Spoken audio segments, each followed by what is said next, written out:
We often like to forget that our days are numbered. One day, there won't be a tomorrow. There is no forever.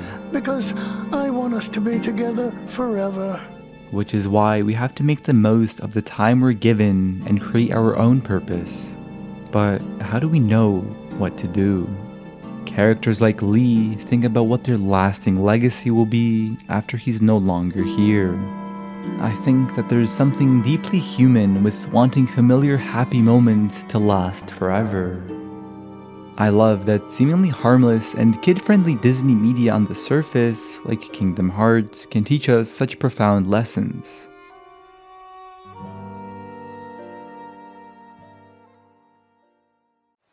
You know, Riku has changed.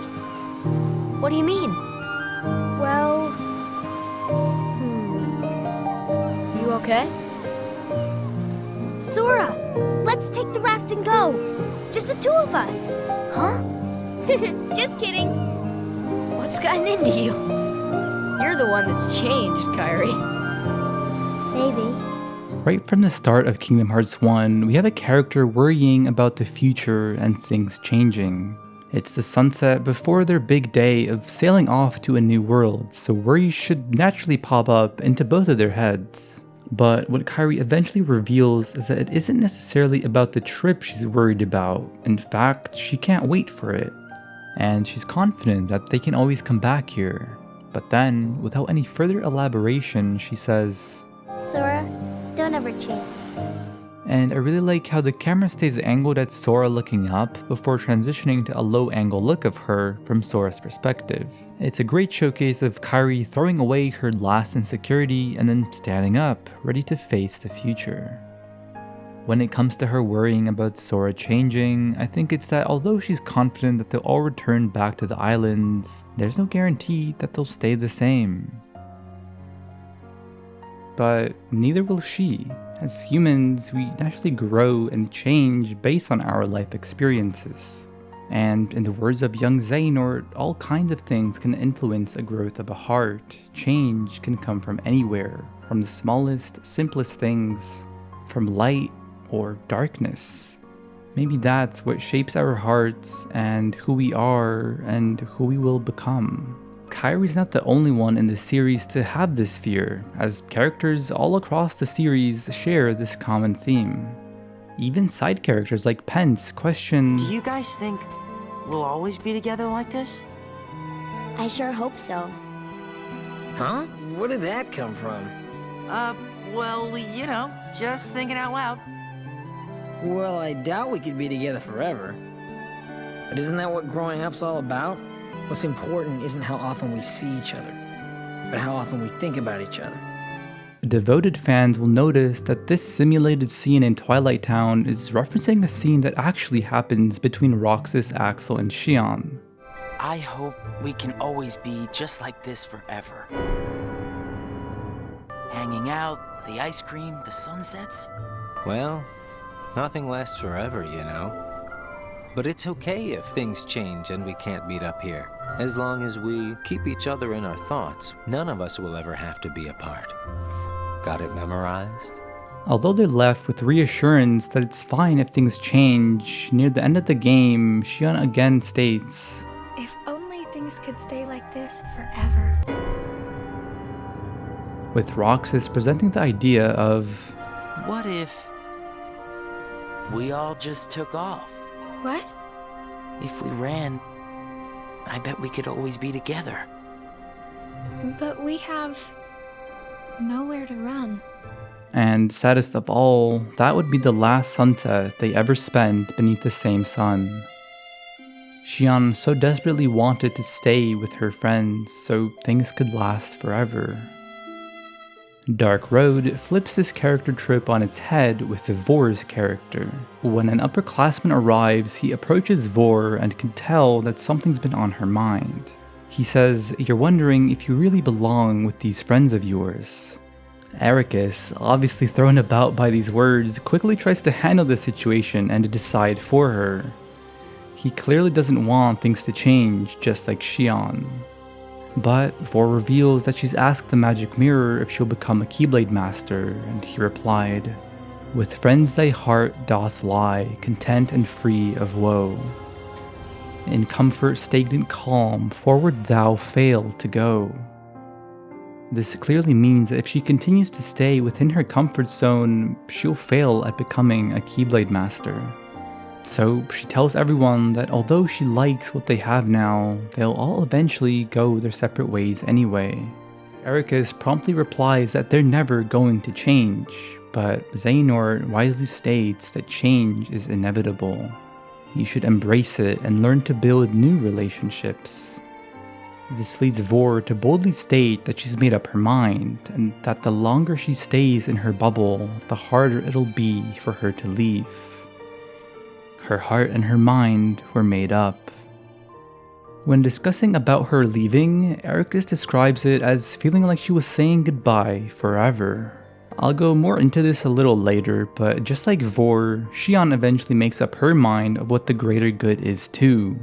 Both of these decisions lead to the friends reuniting at the same time when they must also part.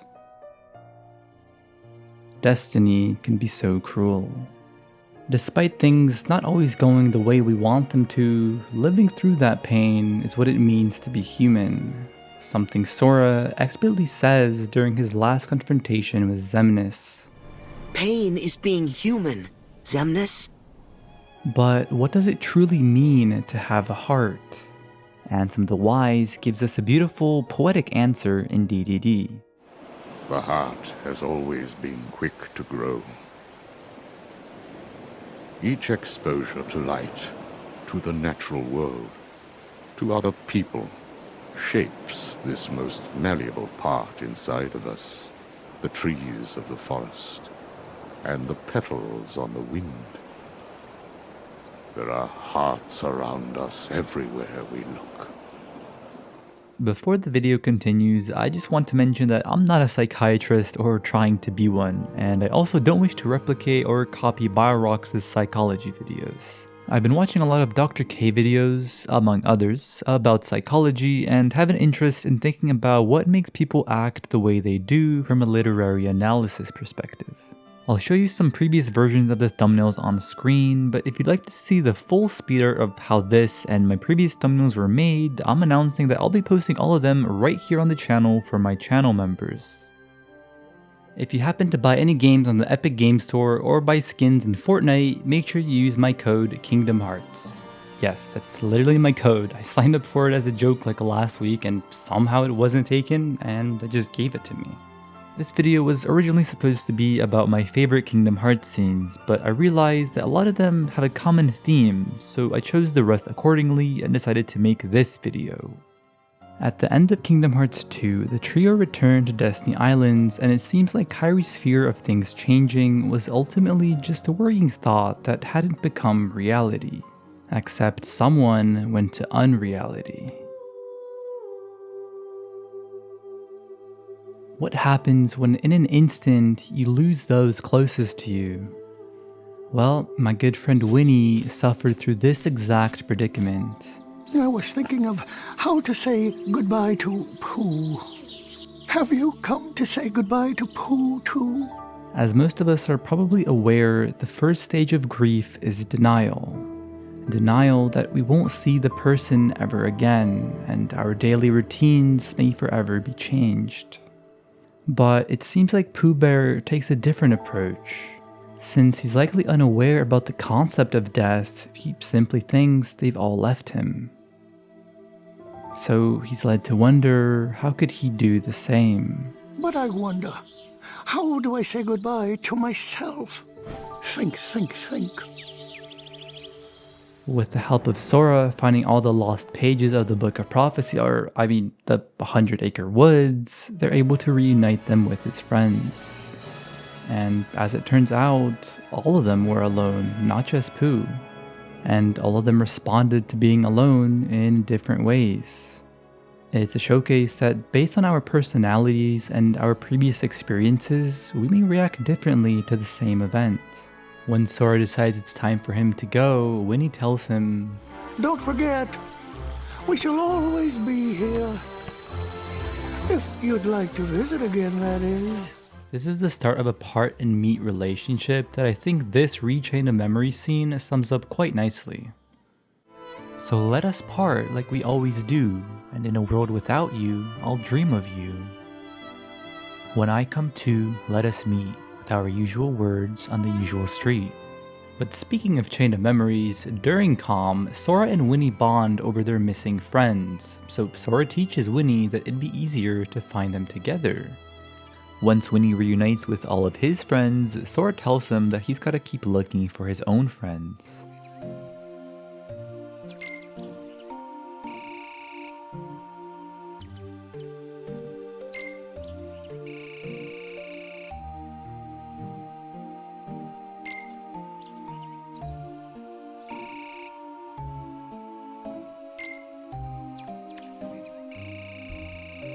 And I particularly love that Pooh reassures Sora that even if he forgets about him, Winnie won't forget about Sora. Recoded shows us that even if Sora doesn't remember who he met, he remembers that he met them. And knowing that I've forgotten them, I miss them. For Sora to come to this conclusion, he went on a journey throughout the last portion of the game. It almost feels like a personal struggle that one of the writers went through, because the last portion is all about overcoming the trauma of losing those closest to you, and the fear that you'll eventually forget them or that grief will devour you. It's really a shame that Recoded is just an asset flip of previous Kingdom Hearts games, because I think the last part of this story is actually really good. It dives into topics like loneliness and the pain Sora feels of forgetting every person he meets in the data worlds. Roxas proposes an interesting psychological scenario that's interesting to think about. The folks you're about to see, you can fight them all you like. Huh? Just a collection of empty bits of data. They won't be able to make the distinction between what's real and what's not. They'll look at the white walls of this castle, and what they'll see are the worlds they call home. They're only there until they're not. Do you see where I'm going with this? Nothing's real. You can break the little hearts they don't have and then forget about it. No hurt feelings, no baggage. It's that simple. Would it be okay to hurt them just because they're part of your simulation? You, as the player of a video game, have been killing things throughout your whole gaming journey. Does that make it okay? I mean, technically, all you're killing are scripted enemies. They may react when hit, they may cry during a cutscene, but all of that is predetermined. They're coded in with the same looping sound effects. But the characters within Recoded, the data is more advanced than that. Sora himself is made up of data, yet he can walk, talk, and most importantly, think for himself and come up with new conclusions based on his experiences. With AI rapidly progressing in our world, I think games will soon progress to incorporate fully speaking NPCs that you can have conversations with. And there's already been tech demos to do just that. Alright, well it's 2-hour parking, so don't forget about that. 2 hours? How am I supposed to explore the whole city in just 2 hours? See, that's how they get you. Yeah, it's a conspiracy. They just want our money and to limit our city exploration time. Have a great day, okay? Oh, don't tell me what to do. Just kidding. You too. So, what I'm guessing is that they're, kind of pre-programmed to have a bit of a backstory to what's going on in the city, it seems like. Outside of gaming, people already have personal relationships with AI like ChatGPT. So returning to the game, would it be morally fine to hurt the people that look and act like they're real? Would it be okay to kill them just because you don't think they have a heart, therefore can't be sentient? They're just collections of empty bits of data, and let's say you'd forget what you did right afterwards. Nothing's real, right? That's what you think. What? It's obvious you know nothing at all. Everything you say is a lie. I might have the strength to hurt someone, but what exactly would be the point? I know that it would tear me up inside. That ache would stay with me for a long time. You might not know it now, but I hope you'll see that nothing is guilt-free in this world. When the memories are gone, they just leave a hole. And having that longing inside me hurts. But it'll help me somewhere down the road. This line makes me wonder if it's supposed to be a metaphor for our own daily lives. That every struggle we face and endure is actually something that'll help our own lives and shape who we are. This next part might be a dramatic interpretation, but to me it almost sounds like Roxas is trying to manipulate Sora into thinking that he should literally let it all go. No cause for loneliness. No hurt to keep eating away at your heart. Sora, it's your call. Let it all go, and then you can be free and happy. The decision is completely yours. Wait! If he's right, the darkness will eventually take over me completely. But I don't see any other way out of here. Guess this card is my only option. That is, unless I let go of the hurt. Once I go out of this room, I'll forget all about what happened and everyone I just met. Instead of carrying that hurt around until it consumes me, maybe I should let it go.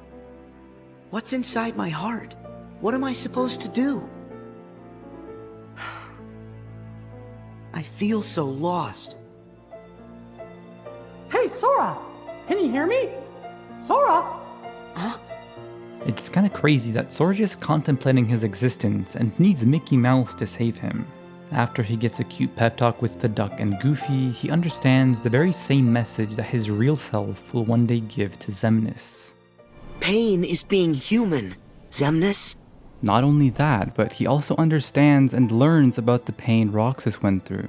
My first and my last summer vacation.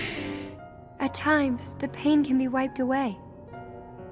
But there's also a pain that always stays with you. There's only one way to deal with that. You face it head on and then you accept it. And if it happens that the hurt is too great for you to bear it alone, well then you turn to a friend close to your heart. Sora's strength comes from the ties he has with other people, yet many of his friends he meets along his journey are just temporary, remaining with him just long enough to help resolve the world's crisis. The friendships that last and endure are rare, only featuring his close friends like Riku, Kairi, the King, Donald, and Goofy. Nonetheless, he gets his strength through all of them, as he himself admits when those closest to him are washed away. All my strength came from them. They gave me all of it. Alone? I'm worthless. The people that he meets on his journey are those known as transient relationships. They aren't meant to last forever, and everyone involved may be aware of this. Even you as the player, when Sora enters a new Disney World, we're aware that everyone he meets likely won't be part of the bigger narrative. We're not going to see Winnie during the final boss, and that's okay. Sora's not here to be part of Winnie's life forever, and neither are we going to be part of Winnie's. Relationships like these exist in a vacuum, where they exist for just as long as the flowers bloom.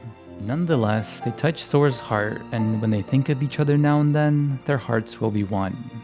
I think Ansem the Wise beautifully explains this in Birth by Sleep. A boy like him who touches so many hearts, he could open the right door and save all those people whose lives I managed to ruin. So many are still waiting for their new beginning, their birth by sleep. Even me, and even you. Even if two people have had experienced parting before, it doesn't guarantee that another parting will be easier. Would there be such a thing as a way to make it so you don't go away again? Pooh. Don't worry. I promise I'll come back and visit you now and then. Could you make it now and now instead? That seems a bit better to me. I'll always be with you, right here. You don't have to go anywhere. Just stay here, and you can see me anytime you want. You mean I just have to stay right here? Yep, that's all. You're leaving? Yes, I really have to go. Well, I won't be sad, because you'll always be right here forever and ever, right, Sora?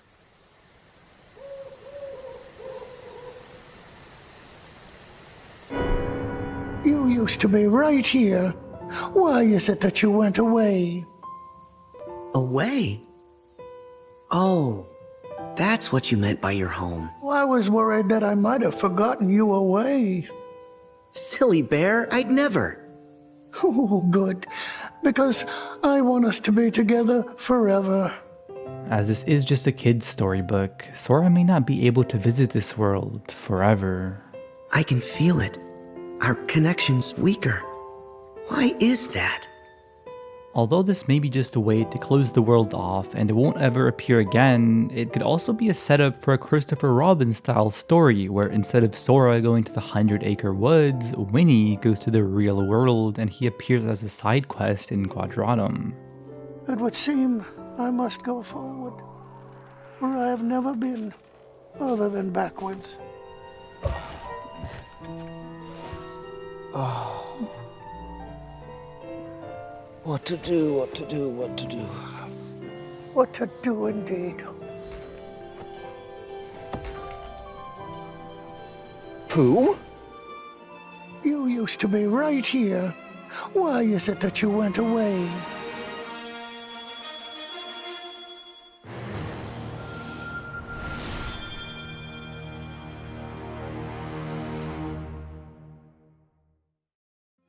According to Kingdom Hearts, when life keeps forcing cruel choices, you should simply listen to your heart.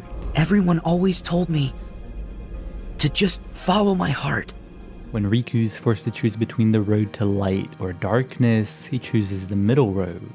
Meaning the answers we seek may not be binary, there may be a gray area that fits us best. And yet, Riku gives Xion the impossible choice of either choosing to live with her friends or die for someone she's never met. I'm not sure. I can promise you I'll come up with the right answer. Well, the answer you come up with can't just be right for you. It has to be one that works best for everybody. You and your friends and everyone else. The sequence that we see here is described as a representation of Xion's memories and emotions. Axel asks Xion what it is that she wants to do. I want to be with you two.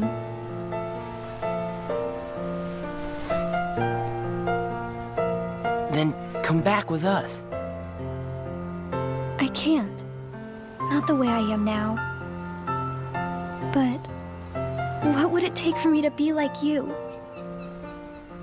Roxas and Axel stay silent, showing us that Xion doesn't have it in her head to answer that question for herself. She starts believing that she's nothing more than an empty puppet. This manipulation works, as in a later scene she states, "It's for the good of everyone." But how do you know that? Everybody thinks they're right. This is right. Accepting defeat and sacrificing yourself when all odds are against you may seem like the wise and heroic thing to do, but that's a result of thinking your life is worth less than what you're fighting for. You're lucky. Looks like my summer vacation is over.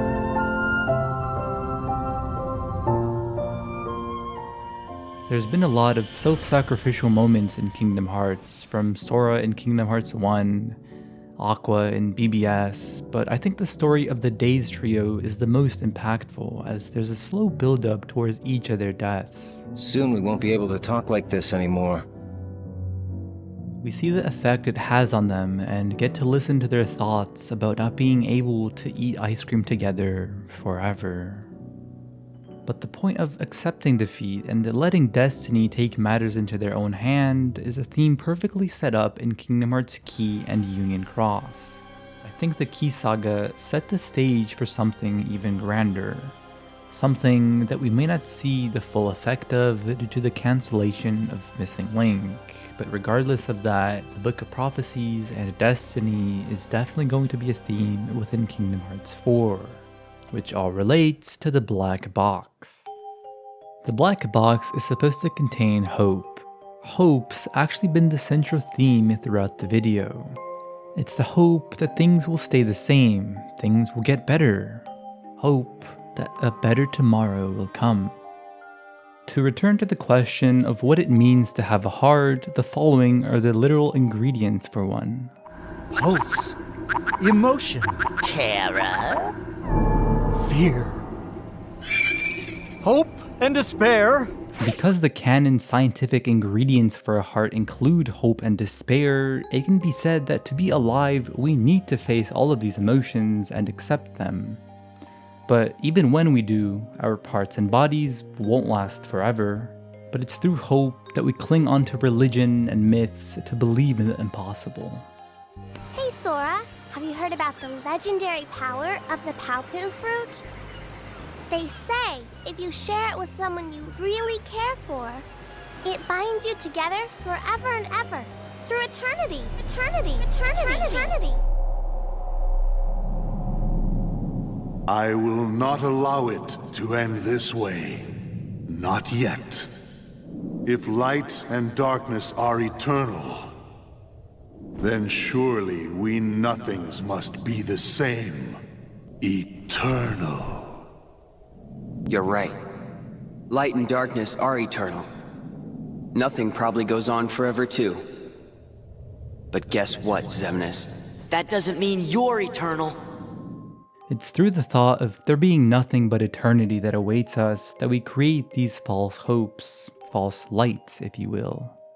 The natural way that we can live on is by having people with memories of us. They can carry and spread our beliefs like dandelions. It is the best and the only way. Now I ask you, what's the clear difference between humans and other living beings?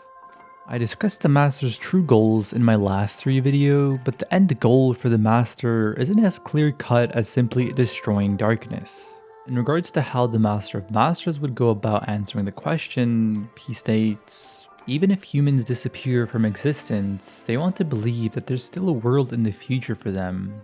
I also want to believe a world of imaginary lives, a world of fiction. Even if it's from people's imagination, if you put it into realization, it becomes reality. The Kingdom Hearts 4 trailer obviously describes the place as an afterlife for Sora and Strelitzia, and it is, as they both died. But the Master of Masters, I think, is trying to escape death.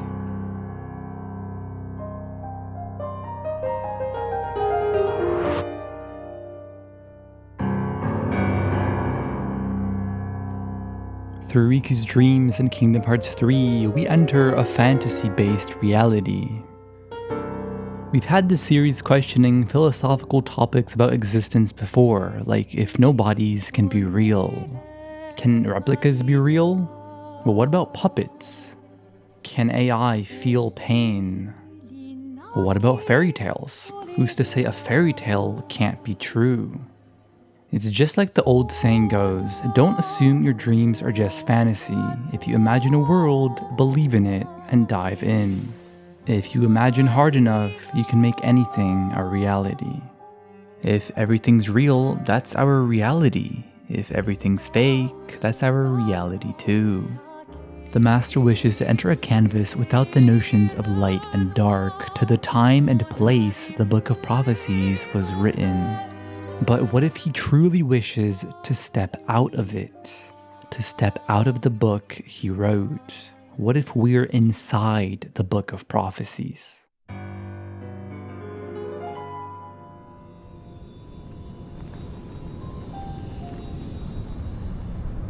I've been having these weird thoughts lately.